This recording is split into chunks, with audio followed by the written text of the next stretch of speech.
because we always like on Radiant Creators to get into the people, you know, like how you became you. And you mentioned you kind of had two major shatterings of the truth the world you used to live in.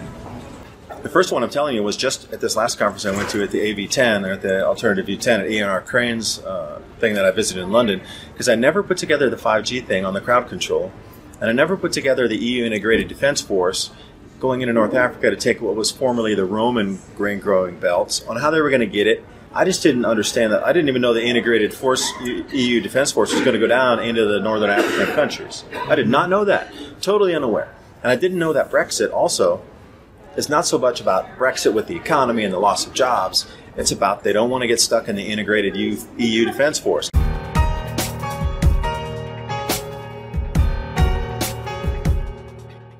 Well, there'll be no more branches of military. There'll be no Army. There'll be no Air Force and no Marines. They're just going to consolidate it into EU Defense Force. And then, without the differentiation of any branches inside the military, then that is beholden over to the EU Integrated Defense Force. Now, they're all appointed. It's a pure dictatorship. Call it what it is. And then that person makes the ultimate decision what the entire United Defense Force, interoperability, like their plane has to work in this country and this arm has to work in that place and this repair part has to fit everywhere in every place across the EU. Interoperable. So no countries are making their own weapons anymore. It's all interoperable. Yeah, I had such a small view and just focused on the grand solar minimum. How tiny was that view? Not seeing the periphery. What else is going on all these other places where that is turning greener, where governments are positioning themselves across the planet? Mm-hmm. You know, there's a lot of strangeness going on, and these all areas are becoming greener. Yes. So wherever the most political posturing and chessboard and saber rattling is going on, there's massive changes in agriculture going on. Either they're going offline or they're coming online.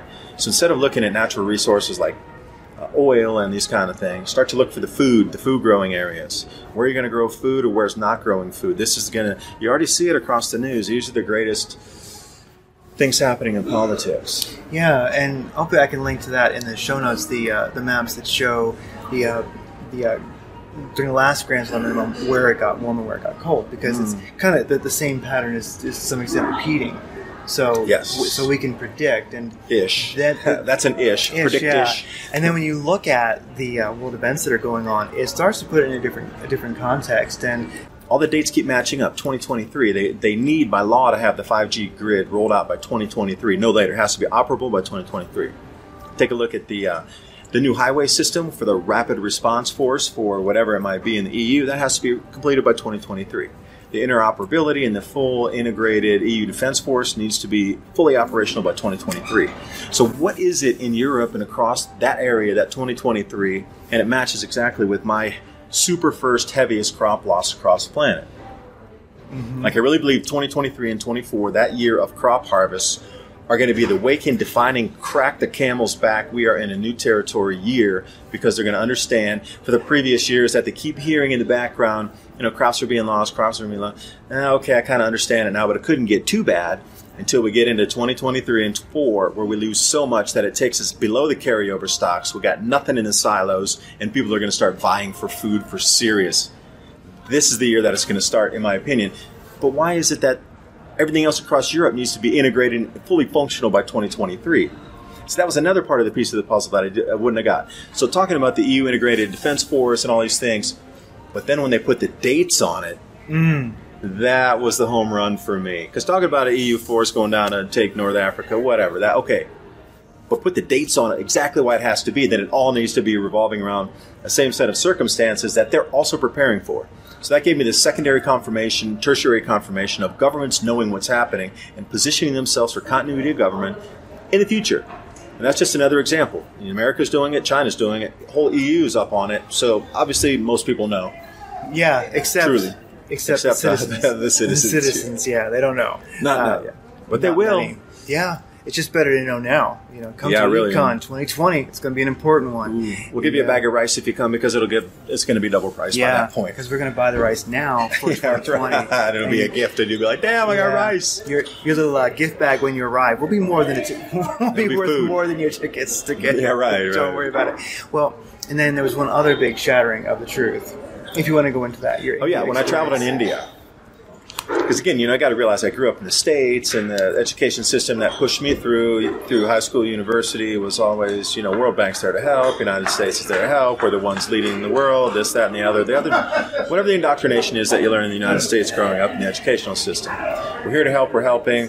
Everything that we support helps all these other poor countries get not poor, and it should be, throw the money, we need the taxes, we're going to help develop this country, and you keep hearing about development and all these things going on. That's all I knew. Yeah. Had no other outside influence at all. But then I landed in India, in Calcutta, of all places, early on. It was like 1994. Calcutta. And the instant I got there, it took about 15 seconds for me to break down and understood everything within 15 seconds, maybe 30. Maybe 30 after I got out of the taxi downtown. 15 to 30 seconds, and I walked through, and I realized everything I had learned at that point was a lie. And everything I had been told, it shattered in a second. Like I realized almost everything except breathing, perhaps, or drinking water, everything else was kind of fake. And I was like, wait a second. They brainwashed not only myself like that and indoctrinated us to believe a certain belief system, but they did everybody else too. So I was like, there's 300 million people that think the same I am. 250 million at that time was less. But still, it took me years to kind of, put all the pieces together. All right, so everything's a lie. Well, at least a lot of what I learned on the finance side, the help side, the government side, the military side, the economy side, and everything, the donation side, NGO side, charity work side, everything was fake. Completely fictitious, made up narrative that you're supposed to believe on how it worked and operated and helped people's lives get better. Well, what I saw in India, so a city block that wasn't being built, somebody started throwing trash in there, and eventually they got about 10, 15 feet deep on the trash. It was nearly over the top of the brick walls, like solid, just one solid trash just thrown in there. People dug out and were living in it. Oh, I can't remember. That was a defining moment, too. I thought all the money was going to help people, and we were trying to develop the economies, and I'll never forget these kind of moments that I had that shattered my... But then, the rebuilding of trying to figure out, all right, what was fake, what was real, what's the real thing, okay, what's behind it? And then you start to get into meet a whole new group of people. And I didn't know so much about how the banking system revolves, but I'm glad I learned that, because now I see what's going to happen with the economy and the rising food prices from the grand solar minimum. So how that's going to be controlled and go back to sound money again, and how other mediums of exchange like cryptocurrency are going to come to take up the fiat collapses. So, some people might go, oh, you had a traumatic, you had like a life-shattering experience going to India. Well, yeah, but then it got me all this knowledge where I can acquire and use it at this point. So maybe perhaps that fracturing of, what was reality at that point through the university system, through all the way in the United States after graduation. Even at the university level, you thought they would have had more discussions. We learned about the Vietnam War and the horrible stuff we did there. But beyond that, that's all we really learned about in depth in Asia. Well, we never rarely talked about India. It's just a bunch of guys I used to work with drove magic buses from like Paris all the way through Afghanistan, Pakistan. This is way back in the early 60s before it was dangerous. Everybody hippie bus, magic bus. They drove from Paris over to like Istanbul, through there, and then they'd come down to Afghanistan or over into India, drove all the way to India, yeah? And these stories these guys were telling me make me want to go to India because it was so exotic, right? So I kept hearing all these, but I went by myself, and when I landed in Calcutta, oh my God, you have no idea. No idea. It's like the truth destroys the world you used to live in, but it offers you a better one. All these people have been through the same experience. The world they used to live in, the truth they used to believe, shattered. Yeah, like yours. What's your defining moment of shattered belief? I think what really was my defining moment was went to Somalia. And I was there right at the end of Black Hawk Down, that movie, which is very authentic. Right at the end, that's when we showed up. And the road, you see the guys running down at the end of Black Hawk Down, if you watch the movie, over that little tent was, that's where our base was. And we were there for 4 months, and I saw pretty much humanity after the cataclysm. And I've always felt like one of the reasons why I'm involved in this is I feel like there was some reason I saw that. Because there I was, and it was not really a first world country in the first place, but through the Civil War and then through us showing up, it had become Stone Age overnight. And I got to see what happens when a modern society becomes Stone Age. And I watched, and I can say that it would take way too much to get into in this interview, but I learned a lot.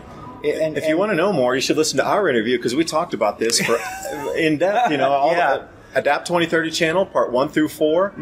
We have a 4-part series between he and I doing the interview, and talked about that whole experience, about what you'd seen in the Moog, and also what I read and gleaned out of that Year in Hell book for the Bosnian War siege. Like, what were the most valuable items to trade? And we talked about that at length. We did. Like, what was the most valuable stuff in these siege situations, or collapse into Stone Age, or just blockades of cities? Yeah. Watch the interview, Adapt 2030. Oh, definitely watch it. And so many of these things are so easy and they're so cheap now. Like the value that a box of those little Neosporin packages, oh my gosh, it'd be worth more than ammo. And yeah, it was, because medicine, we talked, medicine was like the number one thing, ammo second. Ammo second, you know.